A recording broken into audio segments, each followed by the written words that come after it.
but with this setup, it only works with one. Good morning, I'm Hal Willis at Country Radio Seminar for American Music Channel with James Dupre. How are you today? I'm great. Happy to be here. Good. James and I met about a minute ago, so we're running down his bio here. You tell me about, you got a single coming out and you just released an album last year, right? Yes. Tell us about those. Album's called Stone to Death, and the first single was the title track. So Hurt Good is the second single coming up, and I'm really excited about it. It's gotten great reviews so far, and it's a lot of fun to play live. The crowd, it's a crowd pleaser. So is that a song? Is that a breakup song or a makeup song or what? It's sort of both. It's basically a song about a tumultuous kind of mostly physical relationship, and it's kind of dark and sexy, and that's what attracted me most about it. A lot of people write songs about breakups and makeups. Yeah. Amazing. I guess everybody has those experiences.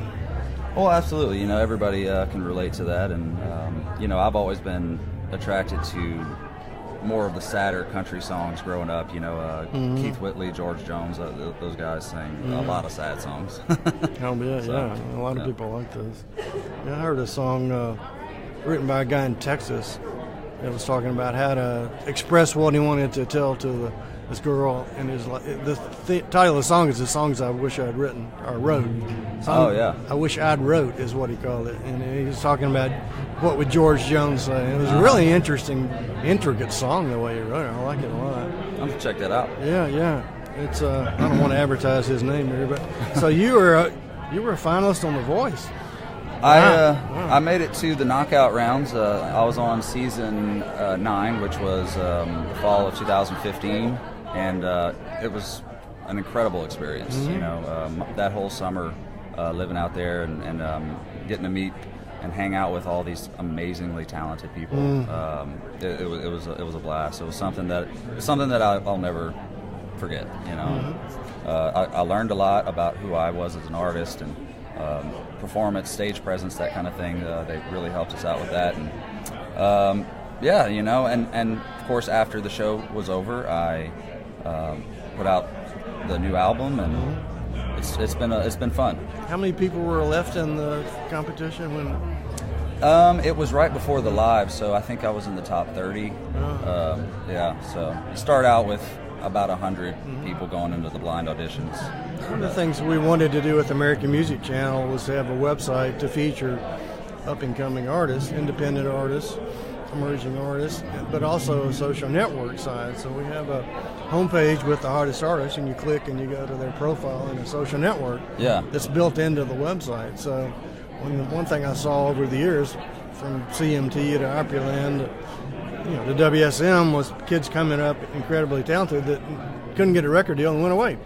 Yep. And then I was on the CMA board and saw things changing, so I got into tech deals when they sold our company to CBS, and set up a company to do video over the phone lines. First set-top box to do video. Wow.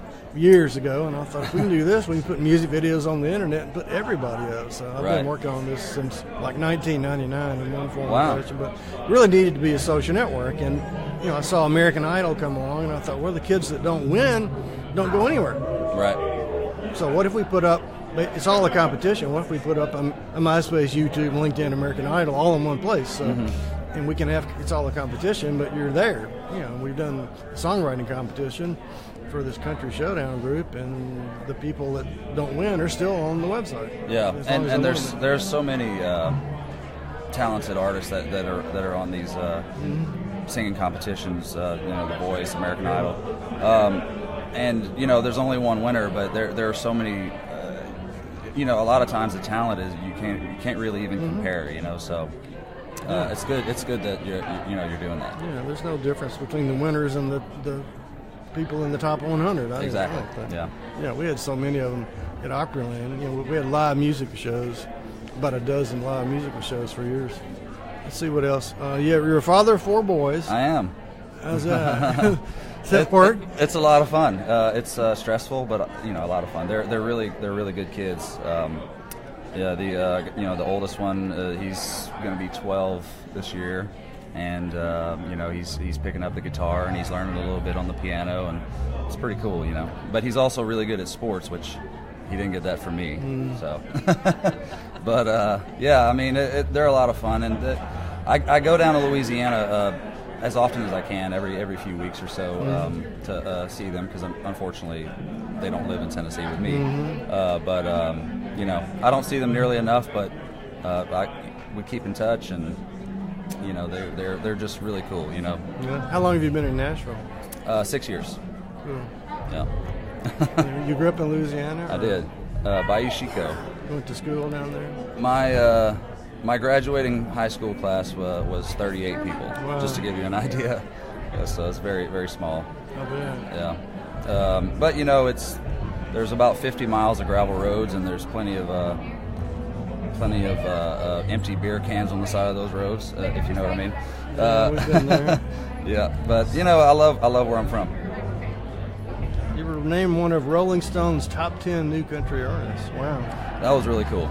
Every artist wants to be mentioned by Rolling Stone, or put something in there. When I got that phone call that they were going to interview me and feature me, I was over the moon. Wow. Did you get a lot of attention from that? Yeah, I did. Yeah. A lot of social media attention from that, And it was right coming off The Voice, too, so it definitely helped out. You have your own website? Yeah, jamesdupre.com. And Facebook? And all of my socials, I'm on Snapchat and Instagram, Facebook, Twitter. Is that all of them? But I'm all at James Dupre. So you went your acting debut in 2015. You were in the film The Price. Yes. Randy Travis. Okay. Yeah. Randy's, as you know, he's not only a phenomenal singer, but he's an incredible actor also. I got an offer to play as his character's son in an independent film called The Price, and it was a lot of fun. It was the only acting that I've ever done, and I had a blast. And how'd you get into that? Actually, the director and writer of the film, she's a wonderful woman named Kim Hughes from Texas, and she wrote the script and sent me an email. She's seen me on YouTube or something, and she sent me an email out of the blue and asked if I wanted to play in this movie, and that they already had Randy playing as the lead character. And I was like, well, absolutely, but I don't have any acting experience, And she said, oh, it's okay. You look really comfortable on your YouTube videos in front of the camera, so I think you'll be fine. It is sort of like acting. So I was like, okay, I'll give it a shot, So it's hard work, though. It was but it was a lot of fun. I really enjoyed it, and I'd love to do some more of that in the future. I know a guy my age who started acting when he was about my age, and he's got an unusual story, but he's been in some pretty big films. Oh, cool, yeah. There's a lot of actors that start later on in life. Yeah, and there are a lot of roles for that. He was in the Lincoln movie about Lincoln. He was one of the senators. So I have not seen that, but I remember that coming out, yeah. He's a balding, gray-haired guy, but there are people like that in Congress and the Senate, Absolutely. I guess. Let's see what else we have. So who was your inspiration, you think, as an artist? You don't have to pick one. Early on, Vince Gill, when he came out with Don't Let Our Love Start Slipping Away, that whole album, the I Still Believe in You album, when I heard his voice, I guess I was like 8 years old, and I told my mom, I said, I want to do what he's doing. Yeah. And I really tried to, I studied his voice and tried to mimic his style for a few years, and then of course, when I hit puberty, my voice got really deep, and I was really upset about it. 'Cause, I couldn't sing high like Vince Gill anymore, but I got over it. He's always been one that I've tried to, mimic as far as not just musically, but he's also just a really genuine kind of guy. Yeah, he's a good guy. And of course, Randy Travis is another big influence. I listen to a lot of Merle Haggard and Waylon, and I can keep going. James Taylor, Bob Seger, those guys too. But yeah. I remember Vince Gill first. I heard Vince Gill first when he was in Pure Prairie League. Yeah.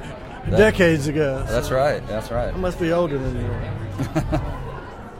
So what else do you have going on? I'm looking at your bio. You're an aspiring meteorologist at one point. Yep. And a paramedic. I was. You still do that? I do not. My dad is a paramedic, and after I left meteorology school, I needed to get a job, according to him. So I went to school and became an EMT, and then I kept going and got my paramedic, and I did that for 6 years until I moved to Nashville. Yeah, I'm really excited that I got that opportunity to just experience that, because I was still in my early 20s at that time, and talk about make you grow up fast, when you see a lot of that stuff. I had a friend who went to school and did that, and the first scene she was on was a motorcycle wreck with some of her high school. Oh yeah, that's pretty gross. It's pretty rough. They tell us we're running out of time. You were on Ellen DeGeneres. That told me how that happened. And then that was actually my first I guess you'd call big break. I was doing the paramedic thing, and I was putting the videos on YouTube, and got an email one day from producer on the Ellen show, and asked Ellen had came across my videos and asked if I wanted to be a musical guest on the show, and flew me out there the following week, and I was on there with Miley Cyrus and Aiden from Sex and the City, and his real name is escaping me right now. Yeah, I know you. But he's also a musician. But it was a lot of fun, and I think that's the moment where music went from being a hobby to being something more like a career, It's a hobby unless you're making money. That's right. Yeah, that's good. Well, thanks again. James Dupre, American Music Channel. We're at the Country Radio Seminar, and if you look on Facebook, about the time you walk out the door, our video will be up there. So. Awesome. Thanks again, and good luck to you. One more time, check out Hurt Good. It's on iTunes and all the streaming platforms also. You can go to jamesdupre.com and find links to it there. Great. All right, thanks. Thank you. See ya.